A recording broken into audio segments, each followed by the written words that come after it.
आते हैं तो ये भी ठीक नहीं है। का क्यों?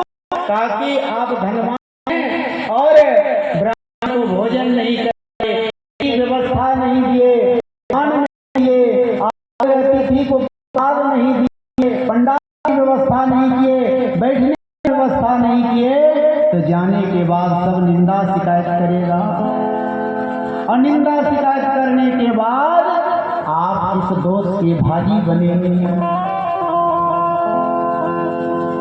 विवाहे आदर्शम वेतम आदर्शम परिकल्पये।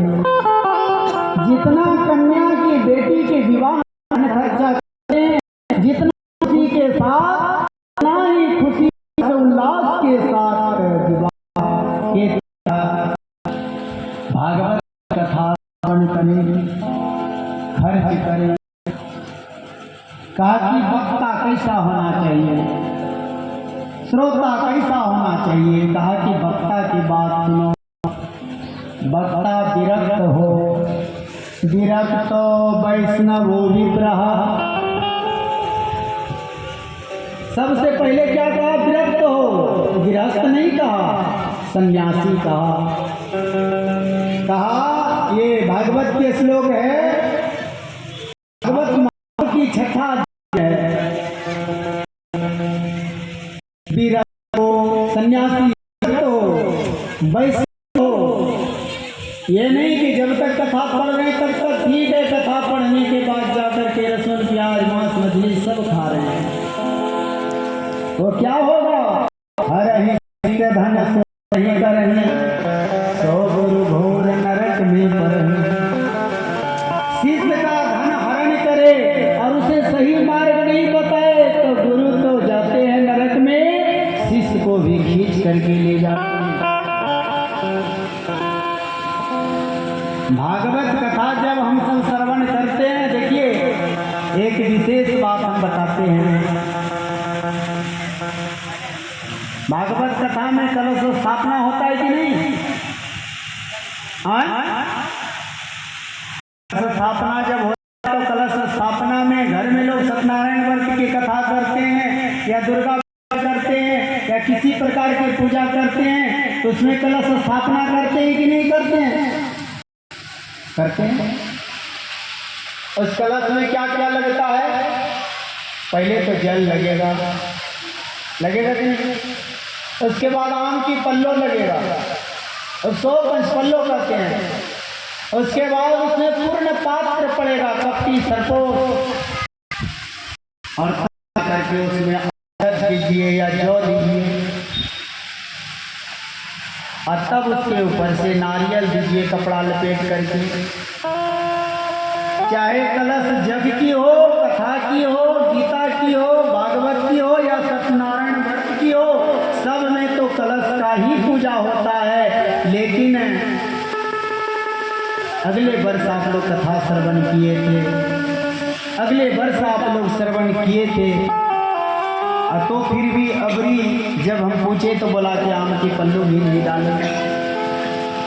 बोली ये बताने की जरूरत नहीं कि कलश जब भरने के लिए जाएंगे तो उसमें आम की पल्लू लगेगा। ये एक एक बच्चा जानता है कि जहाँ कलश स्थापना होता है तो वहाँ आम की पल्लू पड़ता है। अरे इस बात को छोड़ो, विश्वा जब होता है, सतवानी पर्व जब होता है तो घर में रहता है तो उसमें आम की पल्लू डालता है। सरपो डालता है, डालता है। इसलिए कर्मकांड पूजा पाठ को भी ध्यान में रखना चाहिए। कथा हम 5 घंटा सुबह 5 घंटा शाम करें, उधर की वेदी पूजन, कलश पूजन, कुंड के पूजन सब काम बंद कर दें, उससे कुछ नहीं होगा। वहाँ भी करना है, यहाँ भी करना है, दोनों जगह करना है। उतना ही समय में सब कुछ करना है। जैसे जग में होता है उस प्रकार जगशाला में वेदी बना है, कलश रखा है, हुआ हवन होगा।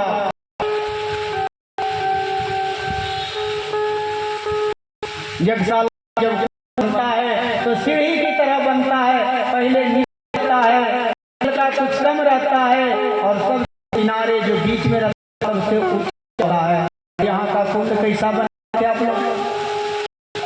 सबसे साइड वाला फिर नीचा और उसके बाद ही नीचा, ऐसा नहीं बनता है। आज से सब ठीक हो गया, सब ठीक ही रहेगा। अब भगवान की कृपा से सप्ताह के बाद जो है भी होगा और खूब फसल की उपजा होगा। भगवान की असीम कृपा है। समय सरनाथ में जब चतुर्मास यज्ञ हुआ, इतना बारिश हुआ, वरदानीनाथ में यज्ञ हुआ, इतना बारिश हुआ। यज्ञ और कथा तो बारिश के लिए ही किया जाता है। जिस कथा में मूल पाठ पारायण ना हो, जिस कथा में डेली हवन ना हो, तो खाली ये कथा सुनने पढ़ने से कुछ नहीं होगा। इसके साथ साथ हवन भी होगा, आहुति भी पड़ेगा। यहाँ लिखा क्या है? श्रीमद् भागवत सप्ताह भक्ति ज्ञान यज्ञ, ये यज्ञ है। अरे आहुति नहीं पड़ा तो यज्ञ कहाँ हुआ? आहुति भी होना चाहिए। अब भगवान की कृपा देखिए, एक जजमान से पूरा नहीं होता, भगवान 2 जजमान भेज दिए, जाओ हेल्प करो। बोल वृंदावन बिहारी लाल की जय हो। विरक्त हो, वैष्णव हो और सिर्फ कथा के ज्ञान नहीं, ज्योतिष के पंचांग का ज्ञान हो। ताकि क्यों? पंचांग के ज्ञान नहीं हुआ, किसी दूसरे दिखाने जाएगा और दूसरे व्यक्ति तब तो समय खाली बढ़िया रहे या भागवत के लिए कृष्ण पक्ष उत्तम माना गया है। ये नहीं कि रात्रि में इंजोरिया रहेगा, दूर दूर तक लोग जाएगा, उससे महत्व नहीं है। भगवान कृष्ण का कृष्ण पक्ष में अवतार हुआ है और कृष्ण पक्ष में कोई कथा सुनता है तो कथा सफल हो जाता है, इसमें कोई संदेह नहीं है। राम जी शुक्ल पक्ष में आए और भगवान कृष्ण कृष्ण पक्ष में आए। राम जी चैत्र के मास में आए और भगवान भाद्रपद में आए।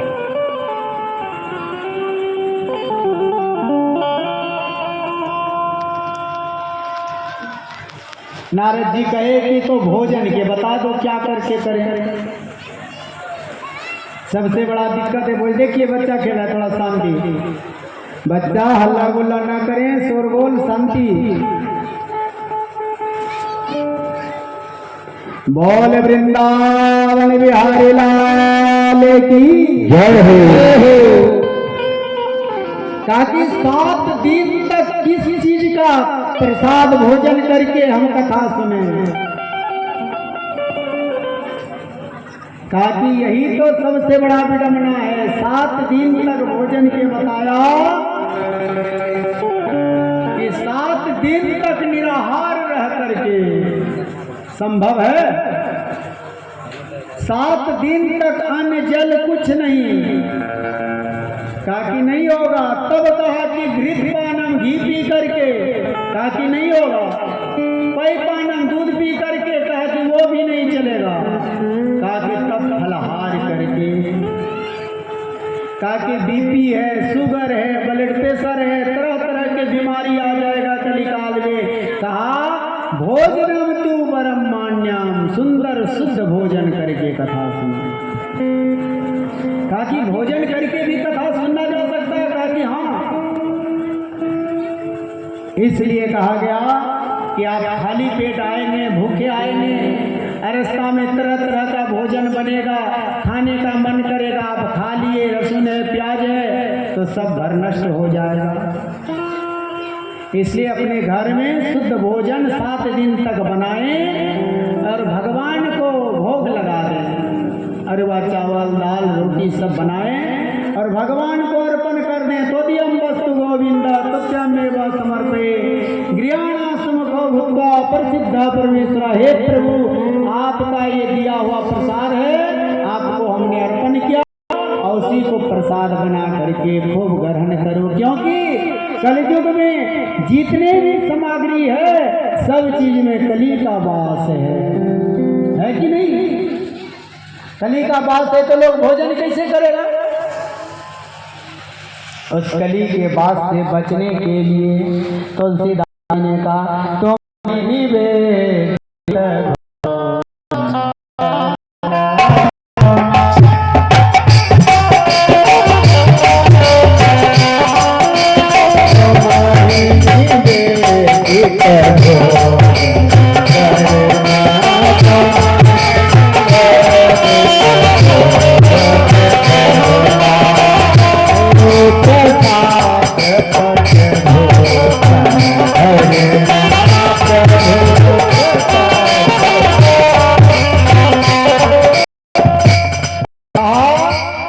संसार के जितने भी वस्त्र हैं, अन्न है, जल है, सब में कलयुग का वास है।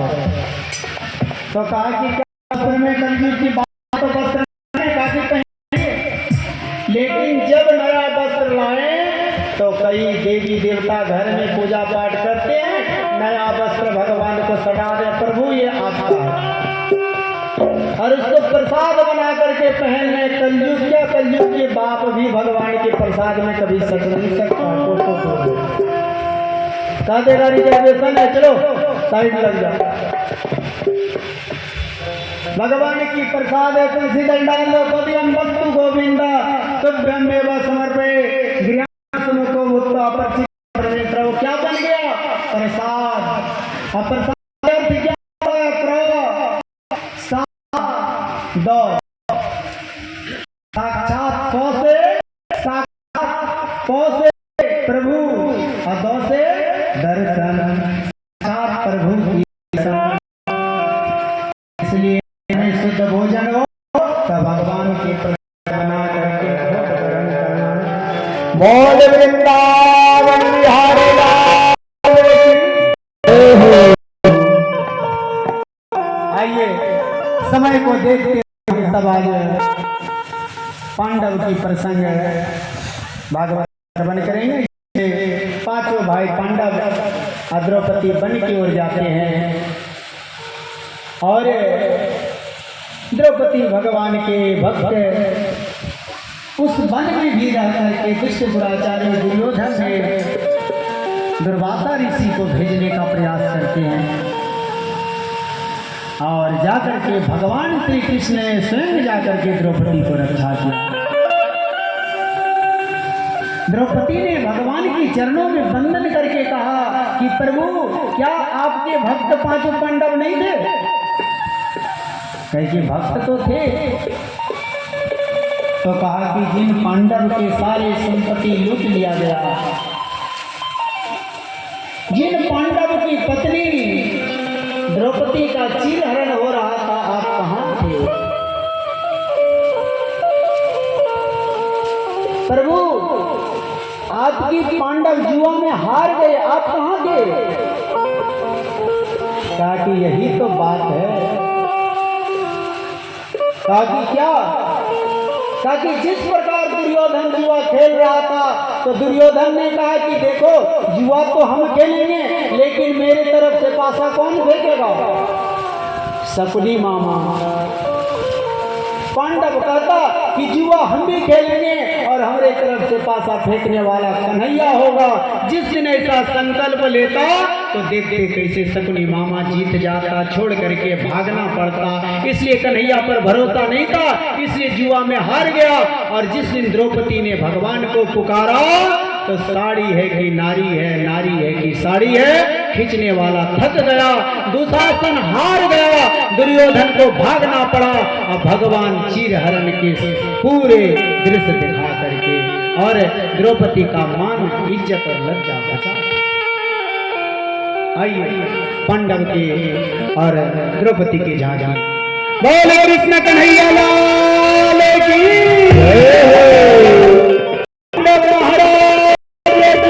जय। पांचों भाई पांडव हैं और द्रौपदी वन में जाती है। इसलिए भगवान लीला करने के लिए धर्मराज युधिष्ठिर संसार के लोगों को बताते हैं कि देखो परिस्थिति कहां तक ले जाता है, इसलिए अपना सिद्धांत को मत बताना, कष्ट में कोई गलत काम मत करो। ये जीवन में परीक्षा लेने के लिए ना जाने 1-2 नहीं 1-2 लाख संकट आएगा, विपद आएगा, लेकिन इस धैर्य को मत खोना। द्रौपदी और पांडव ने को नहीं छोड़ा। आइए प्रभु श्री कृष्ण के द्रौपदी के द्वारा कपूर के आरती और हमारे मुख्य यजमान के द्वारा भगवान श्री कृष्ण के कपूर से आरती करें।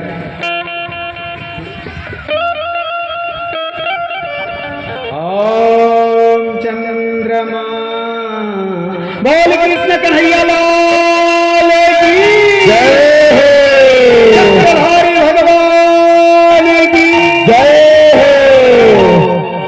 आइए भगवान श्री कृष्ण के चरणों में द्रौपदी ने वंदन किया और द्रौपदी ने चरणों में वंदन करके भगवान की सुंदर आरती की।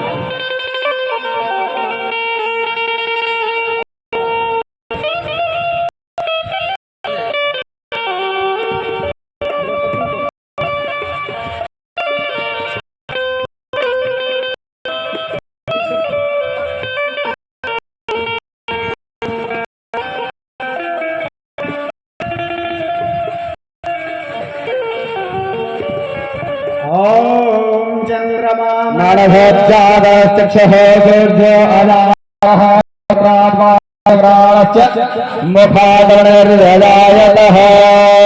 ओम बृहदान्ताय कल्याणाय निर्देशनां श्रीवेङ्कटनिवासाय श्रीनिवासाय मङ्गलम् हे प्रजानानां सुरसवेरगं सर्वगणगं आत्मसने प्रजासने पशुसने लोकसने भयसने प्रजा बहुलाने चरोत्वनं पयेतु आरती